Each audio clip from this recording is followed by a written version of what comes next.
Hello, welcome to Akulmek Live. I'm Kanchan Verma. And viewers, that nationalism and patriotism is very, very essential for the existence and for a well-being of any nation.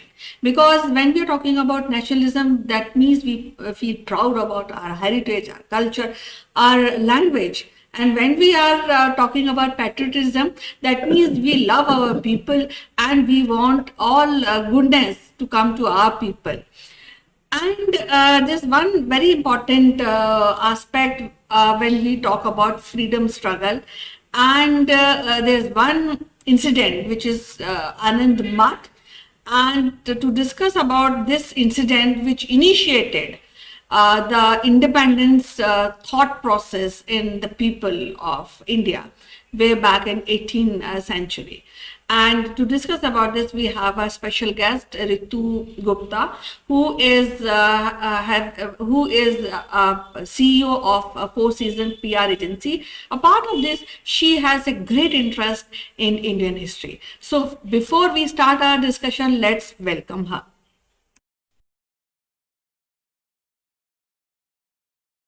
I'm absolutely fine. Thank you, Kanchan. Well, you know that you have a great interest in Indian culture and Indian history. And as we discussed that how this independence started, what is that idea which initiated freedom struggle? And people say there's a small rebellion of sadhus and this is initiated. So what really you know about Anand Math rebellion and how you really take it? Okay, Kanchan. So there is this Anandamath, which is a monastery where the sadhus they live, the monks, the Hindu monks they live, and it is said Anandamath talks about the time when Britishers were ruling India, and there was unrest among the general public, among the sadhus also, and the other people also. So the sadhus, they were very nationalist. They wanted India to be a free country, and they were pure Hindus. They were the followers of Sanatan Dharma, the Hinduism. So the book Anand Math and the movie which is made, and it's a real incident, but you really do not find much written about it in any of the media, I mean, in any of the newspaper, because all these papers were destroyed. The evidences were destroyed way back that time by the Britishers. And later on, a book was written, and later on, a movie was also made, which was very successful. The Anand Math is about the rise of unrest among the monks. It is about the everyone had this feeling of nationalism, but then this feeling of nationalism was asserted. It was told to them, please rise and stand for your nation. And this also gave the Anand Math, the monastery, is from where the actual fight for the freedom, the struggle for the freedom started. So also, the people, they would always look up to the monks, and the monks were telling people that please go out and fight for your rights. So this was about the rebellion. This place is very famous, known for the rebellion of the sadhus, the monks, the Hindu monks. Well, as you have said that this is kind of a first rebellion which is done by the monks, the Hindu Pandits, Sanatan Dharam followers, and I think that gave a lot of impact on the general public, because a rise of Brahmin and against Britishers, so that gives a weight for a freedom struggle. So now there was a novel which was written about this incident. So how really you feel that novel has created ripples in the thought process of Indians at that point of time? See, the novel written in 1882 by Bankim Chand Chatterjee speaks about everything what India was going through that time. Everything was connected, especially in Bengal. Everything is connected with this monastery, Anand. But there was a famine also, and the story talks about a couple, a poor couple, husband and wife, and their small child, and how they go through this whole journey, and how the monks they help them out, and how the husband Mahinder here he wants to get related with the uprise, the first struggle, the first fight for freedom, which was started in West Bengal. Also, Bankim Chand Chatterjee wrote a small poetry, Vande Mataram, in this book, which was also taken in the movie also. And this poetry has a very strong impact. This poetry has a very strong impact because till date, Vande Mataram, this song, the poetry is being sung by the Indian Defense Forces, is being sung in the school prayers also. And when you sing, you have goosebumps. This poetry was written only to create awareness among the people for the nationalism, and also to let people know that how during that time when Britishers were ruling, how people they felt, and how a small poetry, how a small incident in West Bengal created ripples, and people they came out and they all stood together and they gave rise to the first fight of freedom struggle. So the book also talks about it. The book takes us back to the time in 1882, what India was going through, how normal people they were tortured by the Britishers, what was the lifestyle, how poor became more poor, how people were going through famine, how people were not even able to get a bowl of rice. So this was the pathetic condition of India and the super rule of the Britishers.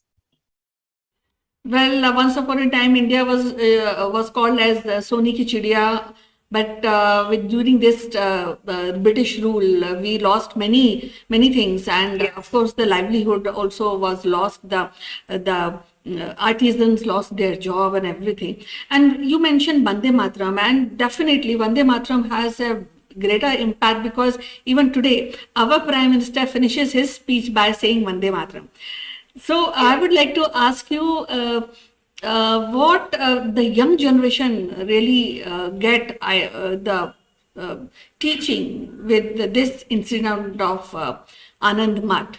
What is the relevance in today's time? Oh, it's very relevant. The teaching, the impact which is it is leaving on the young generation is that you should always be honest, true to your country, stand by the country, do not support any anti-national forces, and do everything what goes in the favor of the country. See, a small set of monks, they could fight such large army of Britishers. So we people who are, I think, very updated, who are doing very well, and who are not, I mean, the country is not facing any kind of problems as far as no one is starving in the country right now. So let's all give back to the country. Let's all stand by the country and be honest citizen. Also, I also understand one thing, that this novel is giving a teaching to the youngsters that at least do not be a cheater. Pay your taxes on time, because your taxes is something which goes for defense forces, and these defense forces they protect us from the enemies. So let's all stand united. We should know what actually Vande Mataram poem is all about, and we should feel it and do the same thing for the country.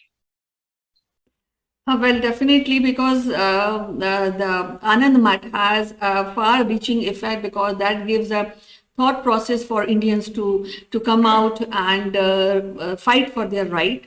And I think we should know more about this incident, and we should be proud of how these monks who were not, I mean, when we talk about freedom, when we talk about people who are fighting for the right, I think monks have raised their voice. That means no section of the society should be away from naturalism, because that is what people should know and should practice. And when we talk about nationalism, that means love your country, love your people. So any last thought you would like to share with our audience? I would really like the audience, whosoever is listening and watching this program, that they should encourage the youngsters to read this book, Anand Math. It's an absolutely wonderful piece of literature. People should read it because it is very important that the young people, the kids, even people of my generation, they should know about the independence we are living right now, the importance of the independence and how people they fought for it, how the sadhus, the monks, even the poor people got connected with Anand Mutt, and then they wanted to fight for the country. So we all should read this beautiful piece of literature, and we should take some learning from Anand Mutt. It's a wonderful piece of light. Well, you said very right that freedom is not a cheap association with the nation, because it cost soldiers, it got people, and we got freedom after a lot of struggle. So I think we should value that. So with that thought, I would like to end this session. We'll be meeting again with another provoking episode. Till then, bye bye. You take care. Bye bye. Take care, Kanchan. Bye bye.